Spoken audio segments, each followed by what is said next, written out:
निश्चित तौर पर उस दिशा की तरफ बढ़ेंगे और बढ़ने के बाद हमारा स्कूल प्रतिदिन निरंतर उन्नति कर रहा है। कायाकल्प के माध्यम से भी हमारे स्कूल्स का काफी सुधार हो रहा है। तो इन सब चीजों में जो गांव के अंदर हमारे विद्यालय का एक माहौल बना था, वो माहौल धीरे धीरे धीरे धीरे समाप्ति की तरफ है।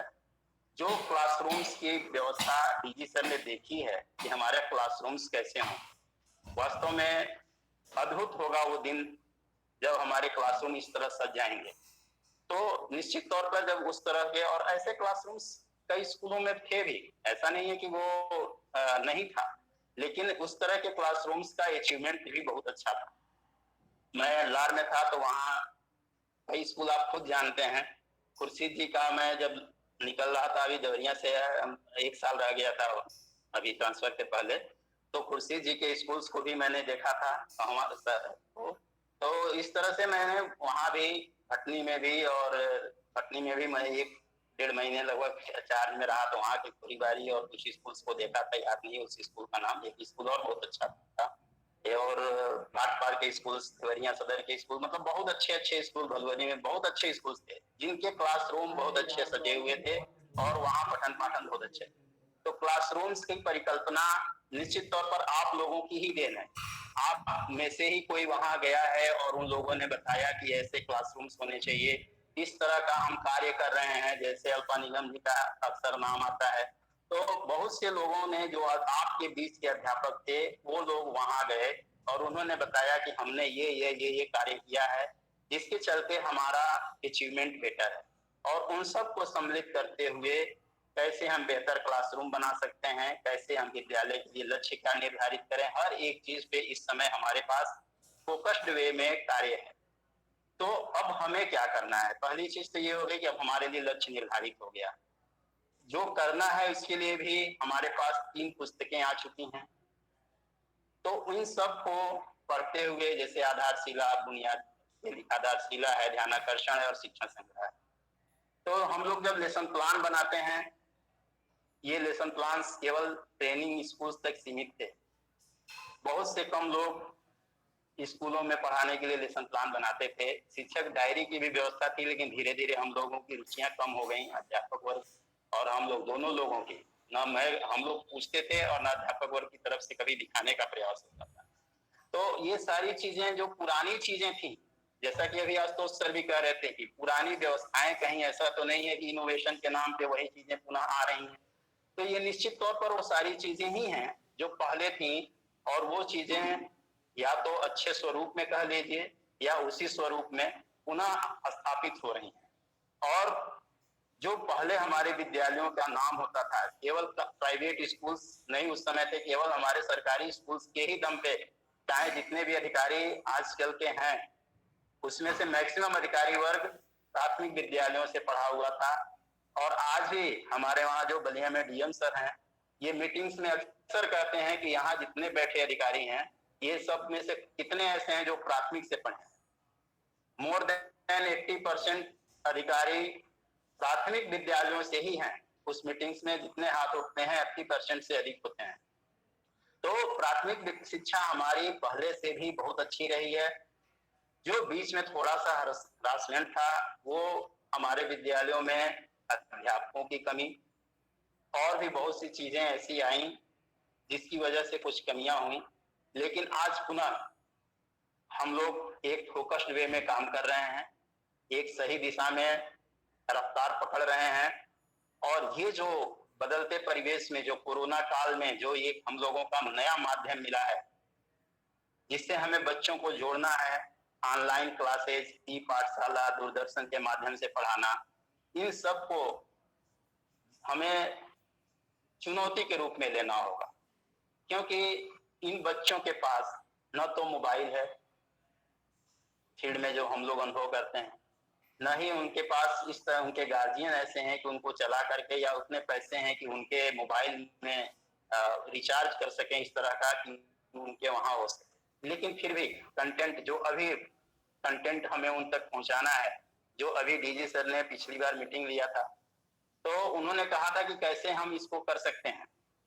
तो एक कोई भी उन्होंने कहा कि घर में अगर किसी के पास एक मोबाइल है जो चलाना जानता है, अपडेट करना जानता है, उनको बुला करके उसको हम समझाएं, तो ये सारी चीजें हो सकती हैं। हमें कल्पना करना है, अपने कल्पनाशीलता को, सृजन शक्ति को जगाना है और सोचना है कि इस परिवेश में हम बेटर से बेटर कैसे कर सकते हैं, उनके घरों में कैसे इन चीजों को ले जा सकते हैं।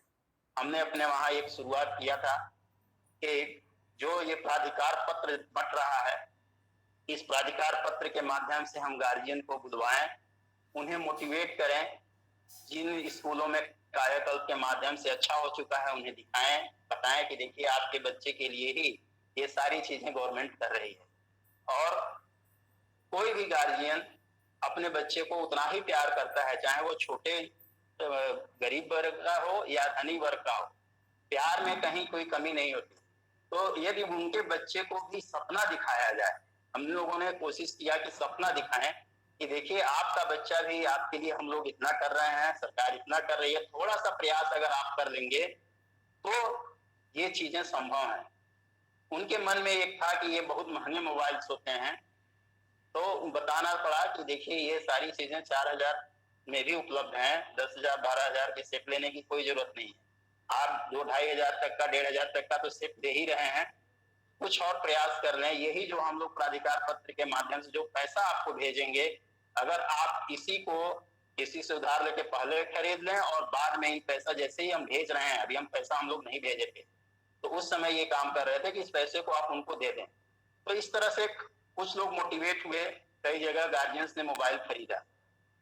तो छोटी छोटी मोटिवेशन से हमें ई लर्निंग को बढ़ावा देना पड़ेगा, क्योंकि आने वाला समय जो हमारा है, अभी आगे भी ऐसा नहीं दिखता कि हम लोग जैसे पहले क्लासेस चलाते थे, पूरे पूरे स्ट्रेंथ के साथ क्लास चलाते हैं। स्कूल्स खुल भी जाएंगे तो हमें हो सकता हो कि आगे आने वाले दिनों में हाफ हाफ करके चलाना हो, कुछ कक्षाओं को बुलाना हो, तो हमें उनको होमवर्क देना है, चेक करना है। वो सारे पाठ्यक्रम एक साल के, मतलब ये पाठ्यक्रम को आधे साल में, मान के चलिए कि समय बहुत कम बचा है और उसमें भी अगर आधे आधे दिन ही बुलाते हैं तो और कम हो जाएगा, उसमें भी पूरा करना है। इसमें हमारा ई कंटेंट बहुत महत्वपूर्ण हो जाता है। तो इस समय हम कैसे इनको मोटिवेट करें, कैसे हम पहुंचें, ये हमारे पास स्किल्स, हमें स्वयं इसको ढूंढना है, क्योंकि हर स्कूल की परिस्थितियां अलग हैं। हमारे वहां पढ़ने वाले हर जगह के बच्चे एक जैसे नहीं हैं, हर सब में विभिन्नताएं हैं। कहीं का गार्जियन किसी अन्य लेवल पे है, कहीं का गार्जियन बहुत बिलो लेवल पे है। तो उन्हें कैसे कर सकते हैं, ग्रुप में करा सकते हैं, उन्हें टीवी के माध्यम से, रेडियो के माध्यम से, उसमें हम बताएं कि किस किस समय ये चीजें हो रही हैं। हमें बताना पड़ेगा बच्चों को, उनके अभिभावकों को बताना पड़ेगा कि इस समय टीवी पे ये कार्यक्रम आ रहा है, इसका चैनल ये है। वो नहीं जानते कि किस चैनल पे ये प्रसारित हो रहा है, तो उन्हें चैनल भी बताना पड़ेगा।